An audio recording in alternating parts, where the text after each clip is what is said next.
O ano é 1917. O céu sobre a França é o lugar mais solitário e perigoso da Terra. Lá embaixo, milhões de homens vivem na lama das trincheiras. Mas lá em cima, a guerra é diferente. É um duelo de cavaleiros. Só que, em vez de cavalos, eles montam máquinas feitas de madeira, tecido e gasolina.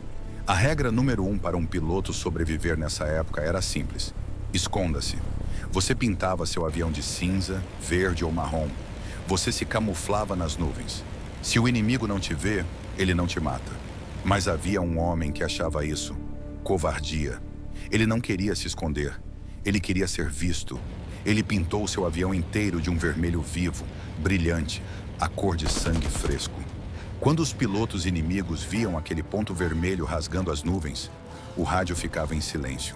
O coração acelerava. O suor frio descia pela testa. Eles sabiam que a morte tinha acabado de chegar.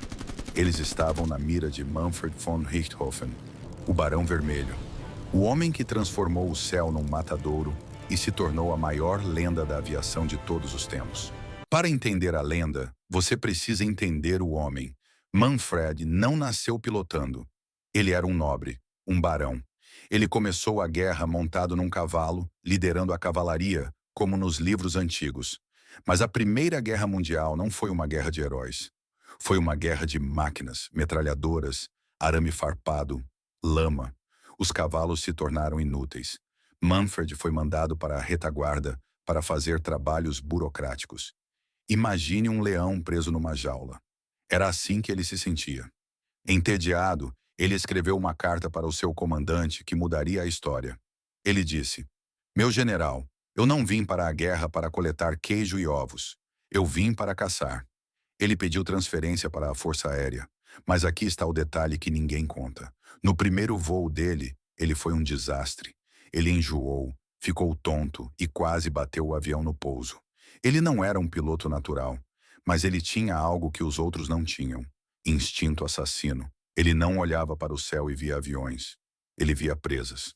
Todo grande guerreiro precisa de uma arma à altura. No começo, ele voava aviões comuns. Mas a lenda nasceu quando ele entrou no cockpit do Fokker Doutor 1, o famoso triplano.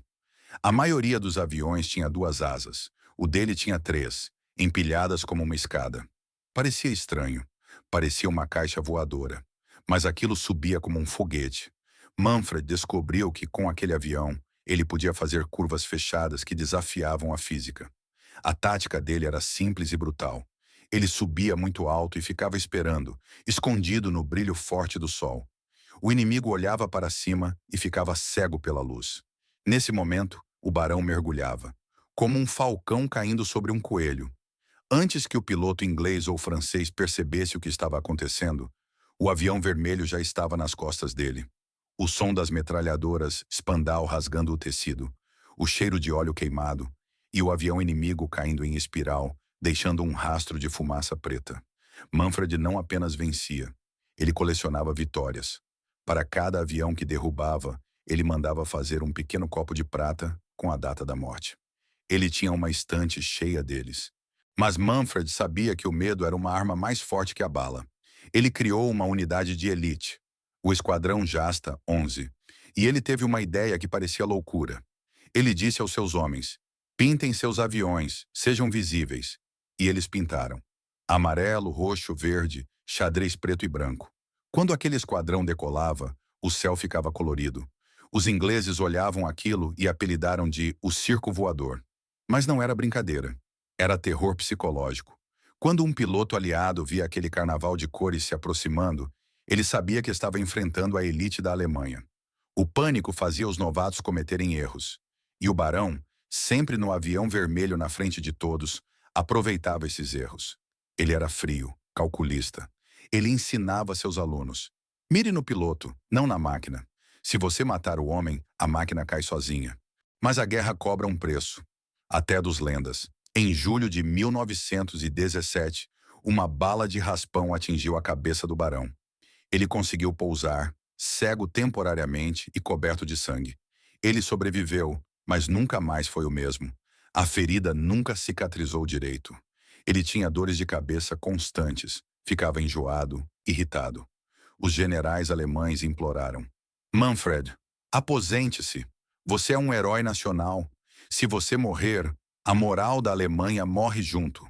Ele podia ter ido para casa, viver num castelo, treinar novos pilotos. Mas ele recusou. Ele disse, eu sou um caçador, e o lugar do caçador é na floresta, não em casa. Ele voltou para o céu. Mas agora, ele não voava por glória. Ele voava por obsessão. 21 de abril de 1918. Um domingo. O barão decola para caçar mais uma vez. Ele avista um piloto canadense novato, Wilfred May, tentando fugir da batalha. O barão vê uma presa fácil. O instinto fala mais alto.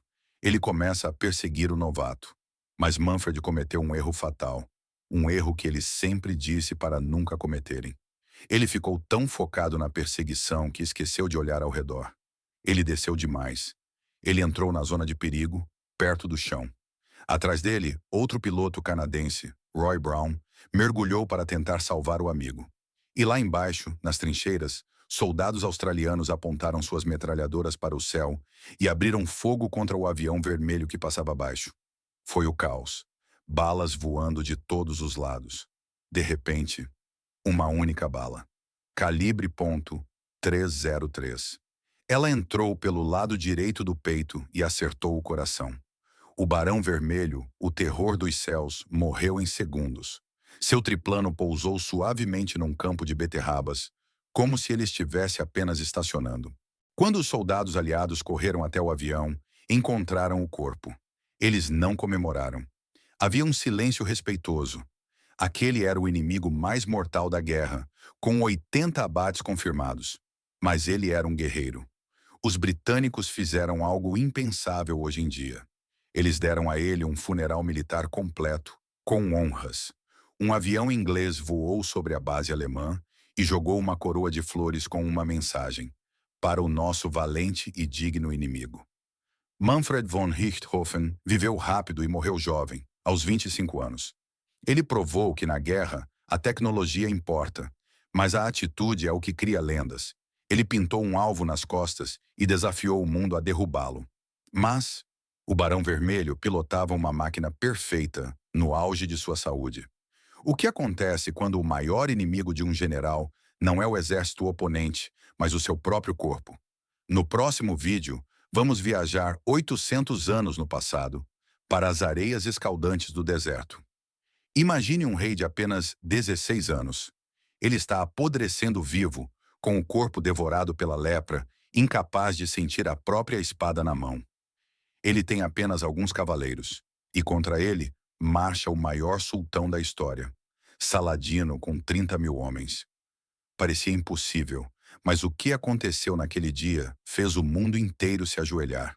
A Batalha de Monte Gisardo, o dia em que o rei leproso humilhou o gigante. Inscreva-se no Teatro da Guerra, câmbio e desligo.